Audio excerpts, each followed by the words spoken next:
ముఖ్యంగా ఖమ్మం మహబూబాబాద్ జిల్లాలో తీవ్రమైనటువంటి నష్టం జరిగిన దరిమల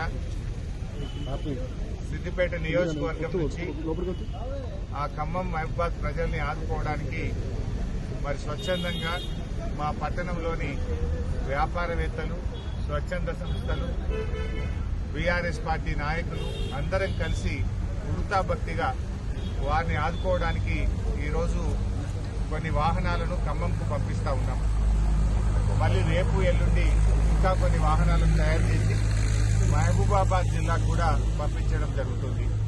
ముఖ్యంగా ఈరోజు ఒక 200 క్వింటాళ్ల సన్న బియ్యాన్ని, ఒక 2000 కిరాణా సామాన్ కిట్స్, ఒక 500 బ్లాంకెట్స్, ఒక 2000 బ్రెడ్ ప్యాకెట్స్, ఆలుగడ్డలు, ఉల్లిగడ్డలు తదితర సామాన్లన్నీ కూడా తయారు చేసి ఈరోజు ఖమ్మం జిల్లాకు పంపించడం జరుగుతూ ఉంది.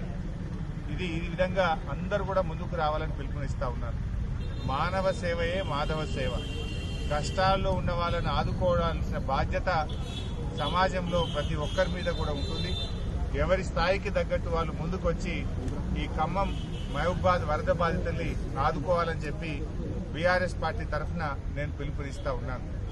ఇలా ప్రభుత్వం పూర్తిగా ఫెయిల్ అయిపోయింది.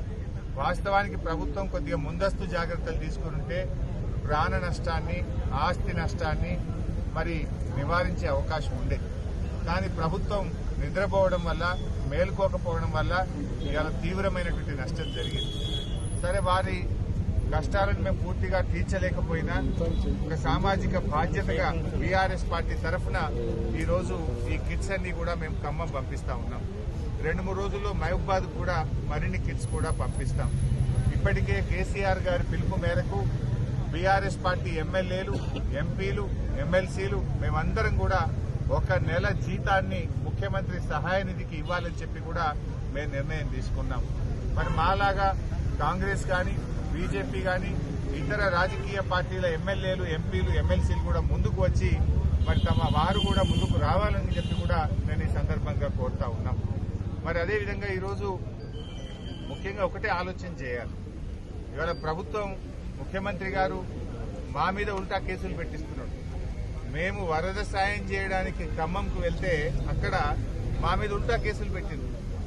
మేము అక్కడికి వెళ్లి వాళ్ళను పరామర్శించి వారికి వృత్తాభక్తిగా కొన్ని కిట్లు ఇచ్చాం. మా మీద దాడి చేసినారు.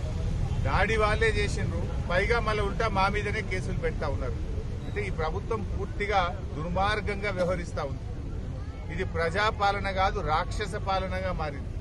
ప్రజాపాలనలో సాయం చేసే చేతులకు ఎవరన్నా కేసులు పెట్టారా? సాయం చేయడానికి వెళ్లిన మా మీదనే అక్రమంగా కేసులు బనాయించి ఉల్టా ఈరోజు ప్రభుత్వం మమ్మల్ని ఇబ్బంది పెట్టే ప్రయత్నం చేస్తుంది. సరే, మీ కేసులకు మేము భయపడేది లేదు. అంతిమంగా ధర్మం, న్యాయం గెలుస్తుంది. ఖమ్మంలో దాడి చేసింది ఎవరు? నువ్వు కేసులు పెట్టింది ఎవరి మీద?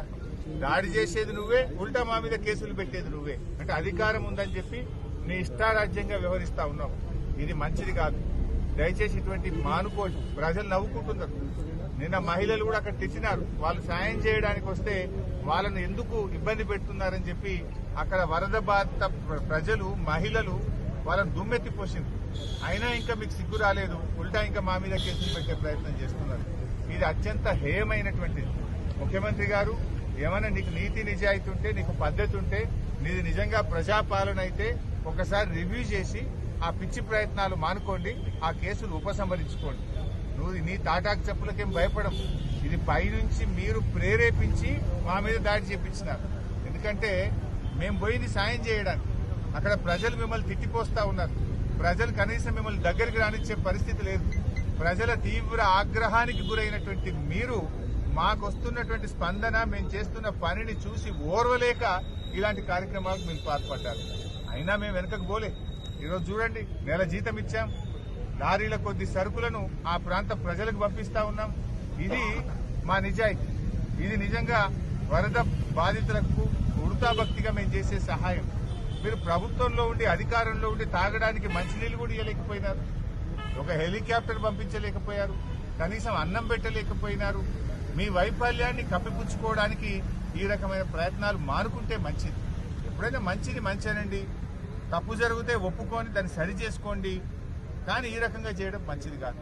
ఇవాళ కూడా మేము పత్రికల్లో, ప్రముఖ పత్రికలు అన్నింటిలో కూడా చూసాం. అసలు మేము ఎట్లా బతకాలి అని వాళ్ళు ఏడుస్తున్నారు. 10,000 ఏ మూలకు సరిపోవంటున్నారు. కట్టుబట్టలు తప్ప ఏం మిగల్లేదంటున్నారు. ఎవరి ఇల్లు అయితే పూర్తిగా నీటలో మునిగిపోయినాయో, బట్టలు తప్ప ఏమి లేని పరిస్థితి ఉందో, కనీసం వారికి ఒక్కొక్క ఇంటికి ఒక 2 లక్షల రూపాయలు ఇచ్చి ఆ కుటుంబాలను నిలబెట్టండి. అందులో ఎక్కువ మంది దళితులు, గిరిజనులు, బలహీన వర్గాల ప్రజలు ఎక్కువ ఉన్నారు. మైనార్టీ ప్రజలే ఎక్కువగా ఉన్నారు. అటువంటి ప్రజలకు చేయూతనివ్వాలని చెప్పి మేము ప్రభుత్వాన్ని కోరుతున్నాం. అసలైన తొలి వెలుగు. ఫాలో వాట్సాప్ @తొలి వెలుగు official.